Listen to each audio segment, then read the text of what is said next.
Tenenbaum, que tiene un look muy juvenil. Espero que lo estén observando por YouTube, y si no estás yo me lanzaría hacia YouTube solamente para ver el corte de pelo de Tenenbaum. Fui al... No, es tremendo. Se miró y dice tremendo. No tenía noción de lo que me hicieron. No, está bien. No, me senté en la cortito, está bien. barbería y le dije, hacé lo que tengas que hacer, como hago siempre. Claro. Y el tipo se pasó. No lo puedo decapitar, señor, te dice el tipo. Se pasó 3 pueblos, me acabo de dar cuenta. Está muy bien. En el espejo de frente lo da así. Sí, señor. Pero ahora me di cuenta, pero es como... No me traes a mí también, Ezequiel, no hay uno para mí también, yo que no. Te van a traer un café. Pues le trajeron un café a Leandro Santoro, que va a charlar con nosotros en un minutito nada más, el diputado nacional y legislador electo. No te puedo dejar pasar ese tema. No, es que estoy muy sorprendido de lo que me hicieron. Voy a presentar, porque si Leandro. Que te queda bien. No sea cara dura.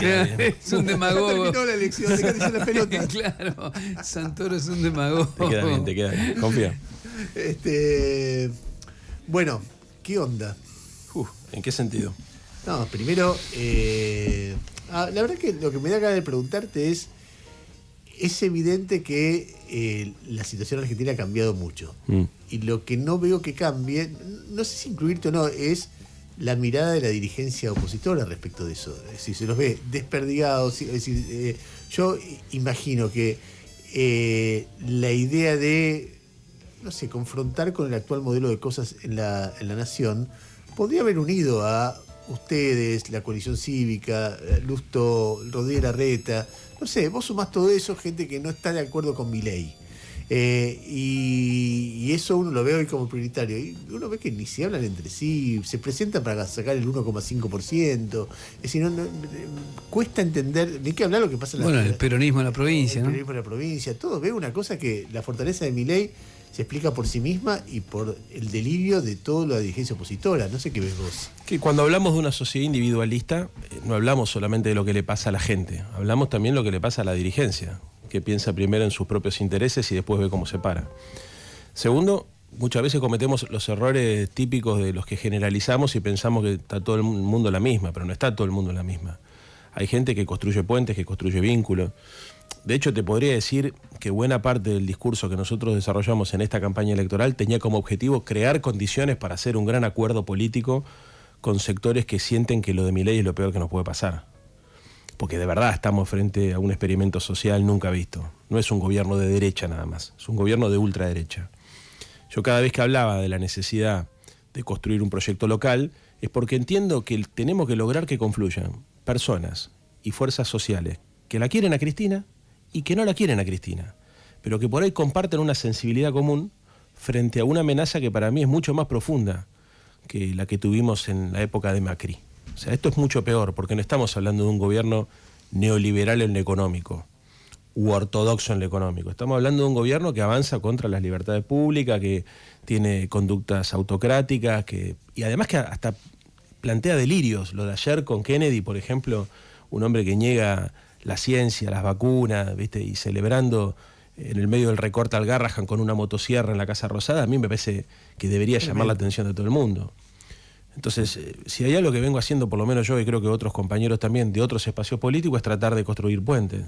Pero estamos en una sociedad individualista y además hay un sistema de medios, chicos, que a las personas que no se identifican como kirchneristas, que se acercan a posiciones críticas a Milei, se los tilda de kirchneristas, se les hace bullying con eso, y mucha gente que por ahí racionalmente coincide con lo que acabas de decir, Ernesto, que hay que juntarse frente al temor a que la derecha mediática lo descapitalice políticamente, se repliega hacia su propia individualidad. Y es el caso de muchos dirigentes, que no vamos a dar el nombre porque yo creo que hay que tratar de convencerlos de confluir todos juntos en algo común para los próximos años, que en lugar de tratar de construir puentes, construyen lo propio. Entonces casi es un imposible imaginar algún acuerdo, no sé, en la ciudad quizás sea un poquito más fácil, sobre todo porque estás vos que tenés, bueno, una historia que viene del radicalismo, tenés como esa perspectiva que abre el juego. ¿Pensás que en la ciudad sí es posible algún acuerdo? Creo que es imprescindible si queremos construir una alternativa. No hay otra forma. Lo charlamos con vos la última vez que me sacaste por radio, Ernesto, Rey. Hay una realidad, que es que lo que cambió mucho es la estructura social en la Argentina. Y creo que los partidos tradicionales no están viendo eso. Por eso hay una fragmentación en la representación, porque hay una fragmentación en la estructura social y en la subjetividad de la gente. O sea, la gente no es laburante u empresaria. Hay mucha forma de trabajo y eso tiene un impacto sobre la manera de pensar y de sentir la vida muy distinta. Y eso produce que aquellas expresiones políticas que tratan de representar algo representen muy poquito de todo el arco. Por eso todos los triunfos que estamos viendo en las elecciones que estuvimos hasta acá son todos triunfos modestos. El 30 y pico % de Puyaro, el 30% de Adorni, el 8% de Larreta. Son todos triunfos muy modestos. Y cuando vos hablás con dirigentes políticos que se la van a jugar los próximos meses, en el próximo año, no te hablan de construir mayorías del 50%, de hacer elecciones del 40%. Te dicen, yo si saco el 10% es una gran elección. ¿Entendés? Eso te obliga naturalmente a que vos pienses que para gobernar una ciudad importante como la nuestra, o para gobernar un país, tengas que juntar representaciones de esa fragmentación social. ¿Entendés? A ver, Larreta en la ciudad de Buenos Aires, por ejemplo, le habla hay un sector de la sociedad que se sintió más interpelada por Horacio que por nosotros.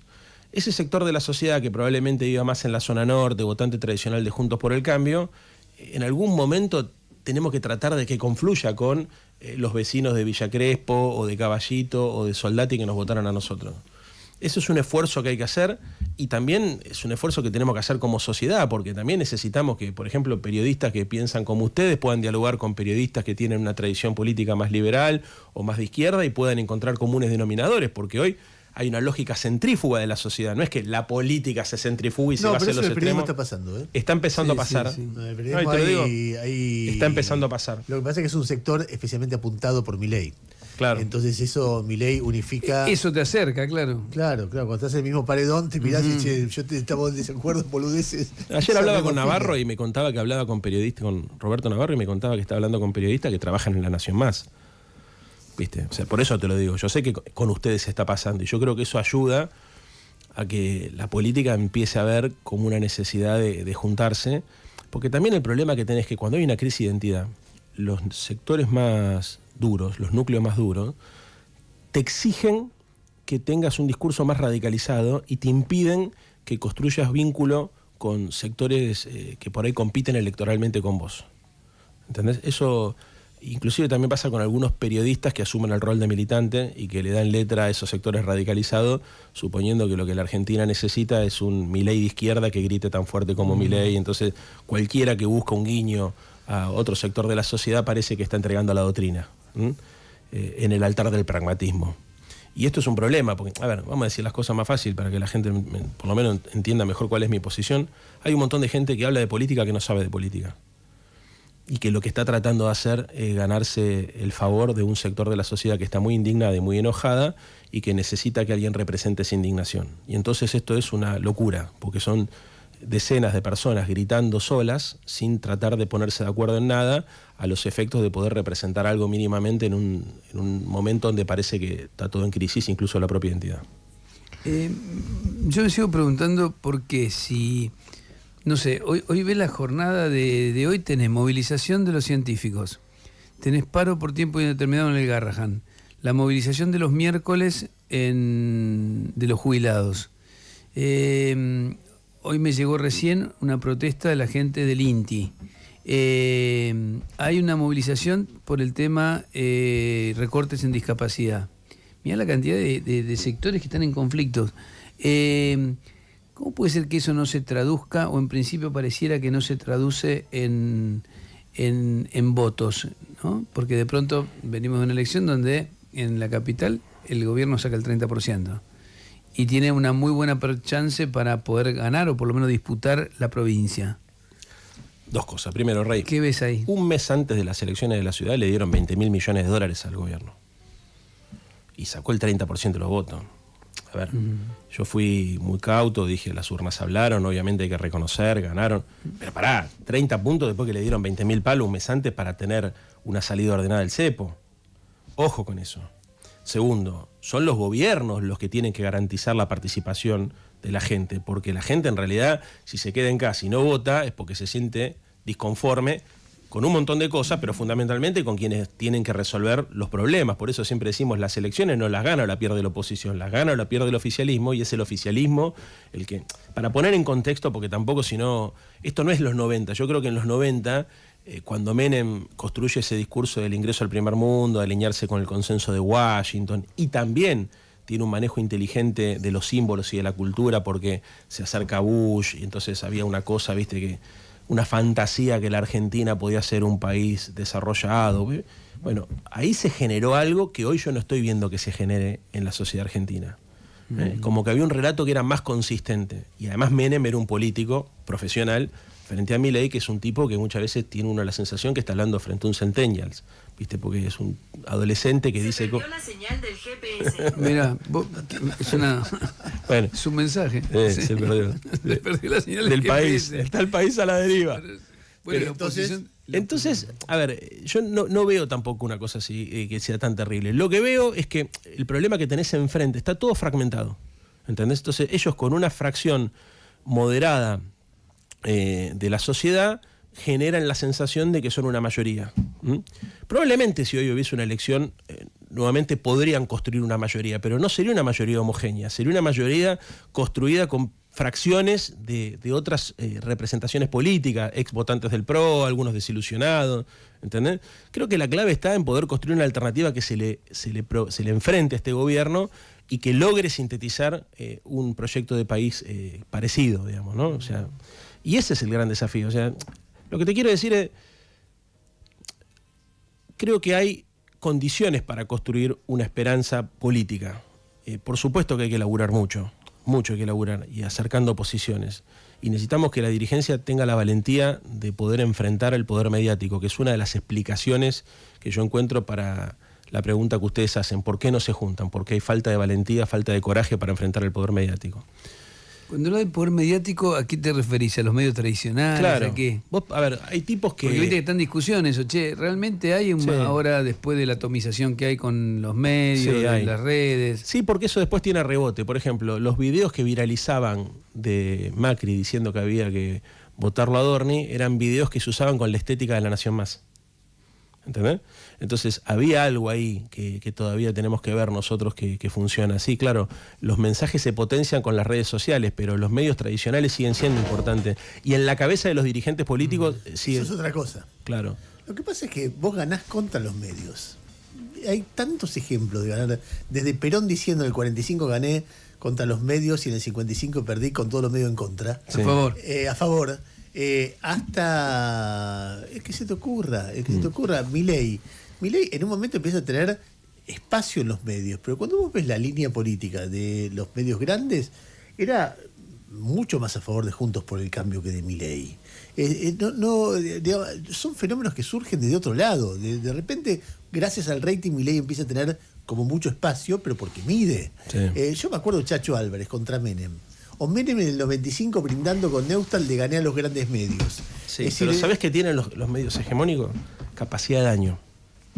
Entonces, todos tenemos familia, todos tenemos hijos, ¿viste? No es gracioso que te armen campañas, que te armen opereta, o que amplifiquen errores del pasado, o que te recuerden tus propias contradicciones.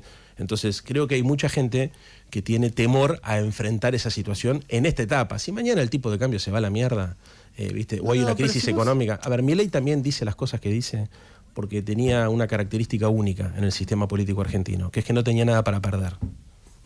Muchos, no tiene hijos, no tiene familia, el tipo, viste, hace... ¿Qué le vas a decir? ¿Que es un payaso? Bien, Si el tipo hace una obra de teatro. Leandro, pero Sí. los líderes van contra todo eso. Claro que sí. Yo pienso muchas cosas. Pienso, por ejemplo, Lula. Voy a decirte dos ejemplos contradictorios entre sí. Lula. ¿Cuántas elecciones fue hasta que ganó? 4. 4. Y la cantidad de experiencia. Me acuerdo que había ganado en un municipio. Entonces, digamos, lo gobernemos ahí, mostremos. Sí, está bien. Se moderaba, hacía acuerdos, iba, ganaba, perdía. Y hasta que un día ganó. Después terminó en Cana y después salió y volvió a ganar. Sí, sí. O Macri. Macri arranca en el 2005 o 2003. La primera elección que se presenta es en el 2005 para diputado nacional acá en Capital.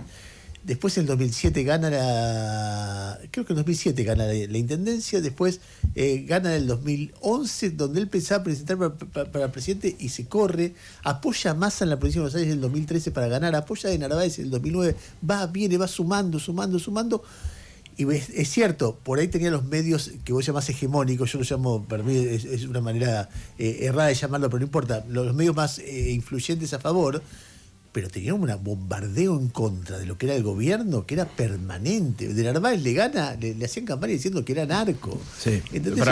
Ustedes me preguntaron por qué la dirigencia política... No te estoy criticando a vos. No, yo entiendo. Estás haciendo una caracterización de lo que está pasando. Esa mirada de decir, che, arranquemos de a poco y vamos viendo. Bueno, yo lo primero que te dije es acá hay un problema con el individualismo. Hay una lógica individualista. Eso, vos fíjate que, che, hagamos esto, usás el plural. No se usa el plural. ¿Entendés? La gente no está pensando en plural, está pensando en singular. Segundo, no me estás preguntando cómo actúo yo, me estás preguntando qué interpreto que está pasando en la dirigencia política que frente a semejante amenaza no logra deponer las diferencias y tratar de construir puentes. Esta es la interpretación que yo tengo después de hablar con un montón de gente en off, como dicen ustedes, con micrófono apagado, cuando decís, che, ¿por qué no hacemos esto? Y empiezan todos los prejuicios de que, bueno, que el kirchnerismo... Porque, a ver, hay un antimileísmo, pero también hay un antikirchnerismo. Y el problema es que el kirchnerismo representa el 25% de la sociedad, muchachos. Entonces, digo, el problema es para los que quieren construir una alternativa a Milei ignorando que esto existe. ¿Entendés? Entonces, yo lo que traté de hacer todo este tiempo en la ciudad de Buenos Aires era crear condiciones para que aquellas personas que no se sienten identificadas con Cristina y que incluso tienen miedo que el sistema hegemónico de medios, o como lo llame Ernesto, se llame, los identifiquen como cercanos, que le hagan lo que le están haciendo a Darín, ¿me entendés? Que es el caso típico de lo que estoy diciendo, el temor a que les pase eso a una persona con menos espalda que Darín y que, bueno... tratamos de crear condiciones para que pudiesen confluir con nosotros en un esquema local, de características local, donde ellos pudieran acomodar también su propio discurso y su cuerpo para construir condiciones para armar una mayoría social. Porque incluso también pasa algo muy loco, que es que hay sectores sociales. Una cosa es, por ejemplo, vos podés tener un dirigente que puede entender la importancia de hacer un acuerdo, y podés tener ese dirigente que representa un sector de la sociedad que es crítico de Milei, pero al ser también crítico de Cristina y al tener mucho reparo con Cristina, ese dirigente sabe que si avanza en la construcción de un consenso pierde parte de su capital político, entonces se queda quieto. ¿Entendés? O sea, es muy técnico esto que estoy diciendo. Pero a ver, si lo llevas a la práctica, podría ser, no sé, el radicalismo en la ciudad, por ejemplo, o Manes, ahora que rompe con el radicalismo, en la provincia. Bueno, yo con Facundo tengo una excelente relación. Cuando él agarra y dice esto es kirchnerismo de derecha, para mí él comete un error conceptual imperdonable, que es que vos no podés estigmatizar una fuerza política de esa manera. Para mí está mal lo que está haciendo Facundo, siendo que es un dirigente político que yo creo que es de los que tiene para aportar a la Argentina. Lo quiero, hablo con él, o sea, no te digo que soy amigo, pero con esas posturas es casi imposible imaginar. Ernesto, bienvenido a la Argentina, porque así funciona. A ver, y así pasa en la ciudad, me pasa también, con un montón de actores que son racionales, ¿viste? A ver, vivimos en un... Ustedes dense cuenta una cosa, el proceso de humillación que sufrió Mauricio Macri la última semana... Fue insólito, lo obligaron a mandarle un mensaje a Milei, le divulgaron el mensaje, dijeron que lo divulgaron para humillarlo, no lo saludaron a Jorge, le están armando la lista en la provincia de Buenos Aires sin consultarlo, todo, y sin embargo parece que no reacciona, va a terminar alineado ahí. Entonces, mirá vos si hay o no hay fuerzas de destrucción que operan sobre la psicología de la dirigencia. Porque vos te pensás que este tipo lo que está haciendo, está haciendo lo que cree que le conviene al país, ni siquiera está haciendo lo que cree que le conviene a él, está haciendo lo que puede porque se siente todo el tiempo extorsionado por una lógica que me parece que cuando estás afuera te cuesta ver cómo opera. ¿Entendés? A ver, de verdad hay gente que tiene miedo que, por ejemplo, que la acusen de K. ¿Viste? Y vos decís, che, esta gente inteligente, es gente que además ha demostrado públicamente que tiene un pensamiento político independiente, autónomo. ¿Por qué debería temer de esto? Ahora, yo no tengo la menor idea por qué en el fondo de su alma esa persona teme y por qué ese temor lo condiciona tanto en su acción política. Pero pasa, entonces yo me siento acá con ustedes y le digo a ustedes y a la gente también, che, por ahí es hora de que empecemos a desmontar algunos prejuicios, es hora de que tratemos de empezar a entender que la discusión no es como la está proponiendo Milei, ¿viste? De ultrapolarización y de... Porque también hacia adentro del espacio opositor a Milei hay gente que piensa que lo peor que podría pasar es que haya una experiencia de coalición política porque tiene todavía el recuerdo de lo que pasó en el gobierno de Alberto Fernández. ¿Entendés? Entonces te dice, no, acá coaliciones políticas no, porque eso te hace perder eficacia, te da eficacia electoral, pero te hace perder eficacia de gestión, porque después los gobiernos no se ponen de acuerdo. Entonces, ¿qué está todo el mundo esperando? Inconscientemente, aunque no lo diga, que aparezca un líder de masas carismático, sí, que a partir de una crisis aparezca, entonces convoque a todos. Eso para mí es paternalista. A ver, tu experiencia es una experiencia que sugiere que siendo alguien que viene de fuera del kirchnerismo se banca que le digan cada 20.000 veces, se sostiene en ese lugar y finalmente es una experiencia política bastante exitosa porque termina siendo un referente en un distrito muy importante, etcétera. Con lo cual, un político piola podría decir, che, ahí hay un espacio, porque nadie va ahí. Si yo voy, de repente encuentro un lugar, porque soy el candidato no K, donde los K pueden meter diputados, por ejemplo, basándose en la estrategia más mediocre, ¿no? Ya, sin pensar en el país, etcétera. Si yo fuera un dirigente no K y tomara esa posición, después tendría el lío de los K son bravos. No los K en general, pero la familia Kirchner son bravos para negociar, para convivir, etcétera, porque de repente, el proceso de que han vivido todos los que fueron candidatos vinculados a ellos fue un proceso de desgaste muy fuerte. O sea, hay como distintas cosas que juegan, porque claro, vos rompés con y te sometés al escarnio diario de Johnny Viale, que es una pelotudez, la verdad que lo ven los que ya piensan como Johnny Viale, no hay ninguna... ni siquiera de Trebuch, ¿quién más puede ser? Majul te empieza a decir, este es K, bueno, las señoras que no miran a Majul pensarán de esa persona eso. Pero después vas al otro lado, este blandito, este tranza, este no es como nosotros, este es traidor, este lo tenemos que cercar porque si no tiene que hacer lo que nosotros queremos todo el tiempo. O sea, hay un quilombo del otro lado también, no es solamente del antiquillerismo que te estigmatiza. Sí, igual te hago un asterisco, porque lo tengo que decir. También te revisan la basura. ¿Qué significa eso? Si el sistema hegemónico de medios, aunque no te guste, pero después me decís cómo te gusta que le digamos, te ponen la mira, te empiezan a mirar, hay mucha gente que tiene miedo que le revisen la basura, que le revisen el pasado, que le encuentren cosas, ¿entendés? A ver, hay dirigentes políticos en la Argentina que son protagonistas hace muchos años, que tienen cosas muy oscuras que el sistema hegemónico de medios se ocupó años tras año de ocultar. Negocio, cuentas afuera. Bueno, eso es mejor que no estén. Por supuesto, claro. Me refiero a los tipos normales. Sí, yo te digo, no hay. Hasta los tipos normales, algo de eso tienen. Y existe temor, ¿entendés? A ver, a mí me tiraban con K porque no me pudieron encontrar otra cosa. Bueno, por eso, Leandro, debe haber otros que no le pueden encontrar otra cosa. Sí, hay otros que no le pueden encontrar otra cosa, pero también hay otros que están asociados con otros. O sea, lo que digo es, no es solamente que te pongan en la mira y te acusen de kirchnerista. Es que te elijan como enemigo público, ¿no? Que te elijan como enemigo público es que revisen tu basura o que sobre una media verdad armen una mentira, que es algo muy común, por ejemplo, ¿no? Si alguna vez pasaste, por ejemplo, ustedes lo saben, muchachos, hay gente que le arman causas 6, 7 años después de que dejaron la gestión, ¿entendés? ¿Y por qué le arman la causa? Y porque encontraron un expediente, pim, pum, pam, y de repente están todo el tiempo con que, hay sospecha de corrupción. A ver, el efecto que hay de disciplinamiento sobre el periodismo es distinto al efecto que hay de disciplinamiento sobre la política. A ustedes, los periodistas, la acusación más grave que le han hecho es el de ensobrados.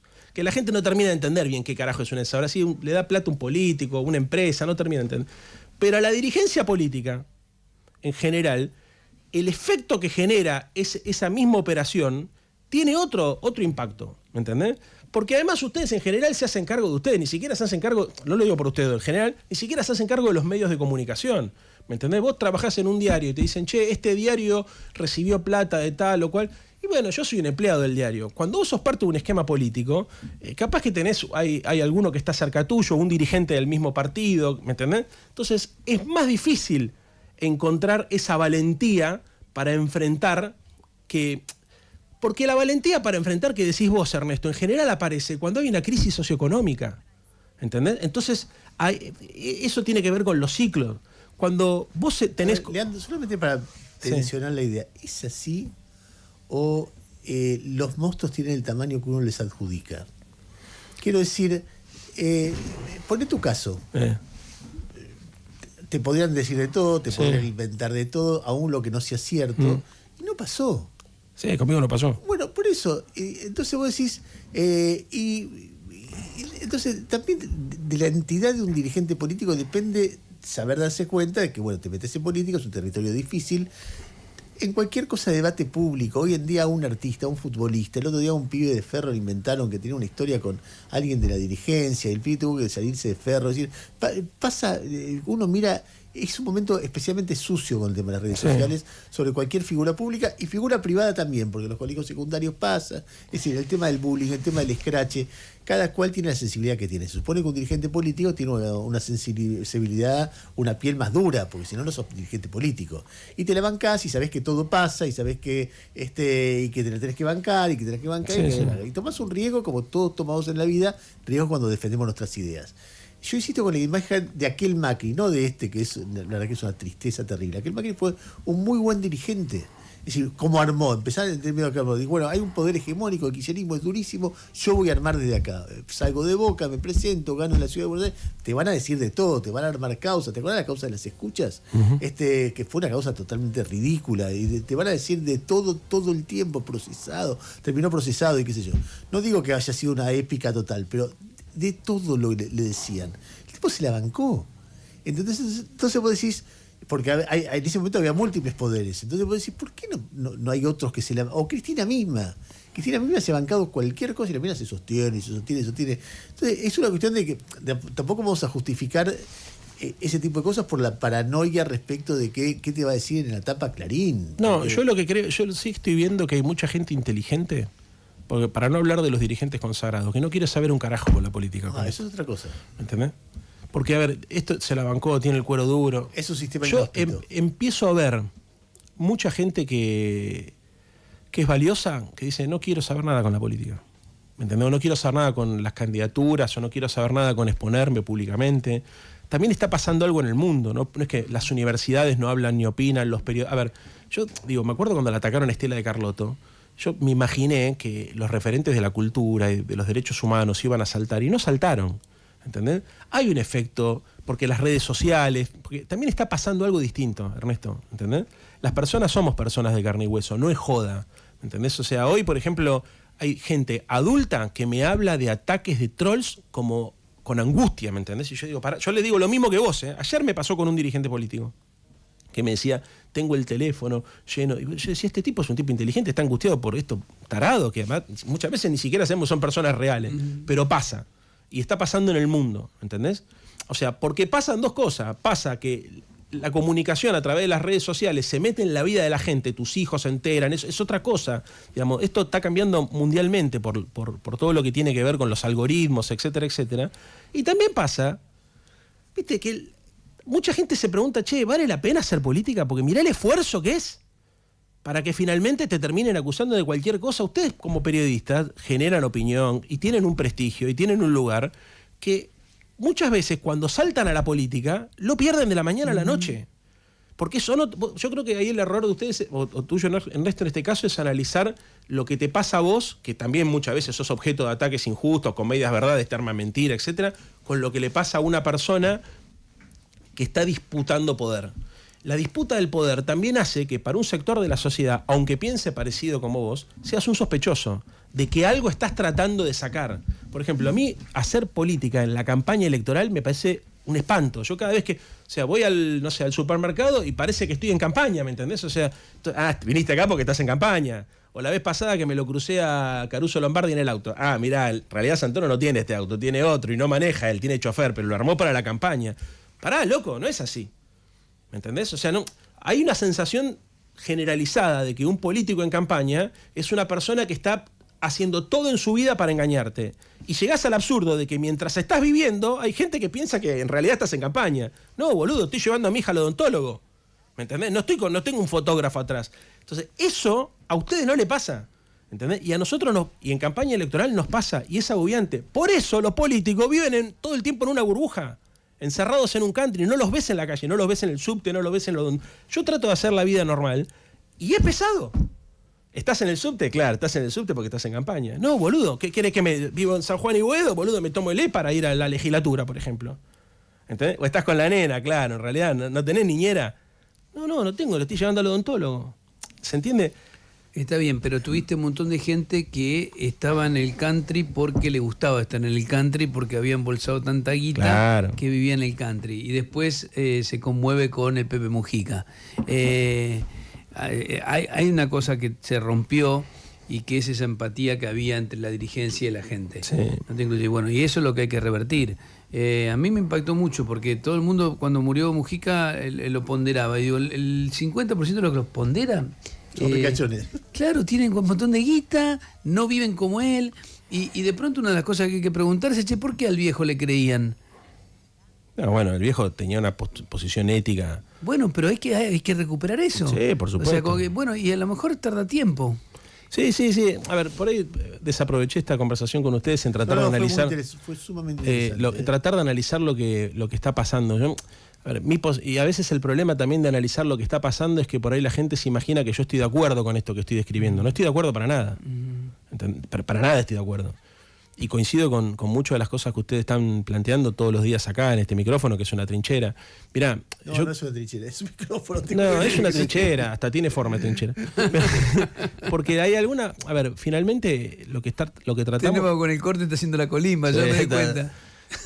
Estamos tratando de cuestionar un clima de época. ¿Me entendés? O sea, a ver, finalmente, el sálvese quien pueda, el hiperindividualismo. Esa es la discusión. ¿Me entendés? Es un clima de época. La indiferencia frente a la crueldad, la indiferencia frente al ejercicio del dolor para disciplinar a otro. Todo este tipo de cosas son súper interesantes. Son súper interesantes y son súper difíciles de dar. ¿Entendés? O sea, yo lo que noto hoy es que, por ejemplo, hay economistas serios que se hacen los boludos con el tema del atraso cambiario y con el endeudamiento externo, ¿me entendés? Que están hablando de una burbuja, saben. Hay periodistas serios que se hacen los boludos sobre el aprieta a los periodistas, el ataque a la libertad de expresión, se hacen los boludos. Y hay políticos serios que se hacen los boludos frente a lo que yo considero, que creo que ustedes también, que es un avance sobre los principios republicanos y democráticos básicos. ¿Entendés? ¿Qué es esto de el Congreso va a sesionar? Les anticipo antes de que sesionen que les voy a vetar la ley. ¿Entendés? O tenemos que sacar una ley, voy a apretar un gobernador para que me levante 2 o 3 diputados de la silla y no lleguen a... Es difícil, porque además estamos en un contexto donde hay mucho repliegue hacia lo personal. Cada vez que nosotros hacemos descripciones de estos fenómenos, son fenómenos sociales y hay una diferencia en la percepción de la gente, porque, por ejemplo, los fenómenos sociales son percibidos por personas que tienen categorías políticas en su cabeza, que piensan con conceptos. Hay personas que por ahí, digamos, más influidas por el clima de época, piensan solamente en lo individual. ¿Entendés? Entonces es realmente desgastante. Es como hablar lenguajes distintos. Las palabras se vaciaron de significado y muchas veces el mensaje que nosotros tratamos de construir es un mensaje que hace referencia a categorías que la gente no tiene en la cabeza. ¿Entendés? O sea, las responsabilidades, por ejemplo, ayer charlaba con un amigo, la movilidad social ascendente es un concepto que habla de la existencia de una sociedad. Hoy es movilidad individual ascendente. Lo único que es social es la movilidad descendente. O sea, todos bajamos como consecuencia de la acción del Estado, pero subimos como consecuencia de nuestro esfuerzo personal. Leandro Santoro. Ha sido un gusto. Ya vamos a seguir charlando. Espero la próxima vez que venga a recibirte con un pelo más largo. peinado un poquito más. No te sientas. A mí me gustó, fuera joder, te cargué, pero me gustó. Me parece bien. Es un papelón. ¿Por qué? Deja de criticar. ¿Pero qué? Está como un chico que le cortan el pelo y no le gusta. Dejate joder. Está muy bien, este es tu nuevo look. Soy el más lindo de los tres, eso es así. Eso está claro. Y el más inteligente. Eso también. está fuera de discusión. Leandro Santoro en el Pase lo que pase. Gracias. radioconvoz.com.ar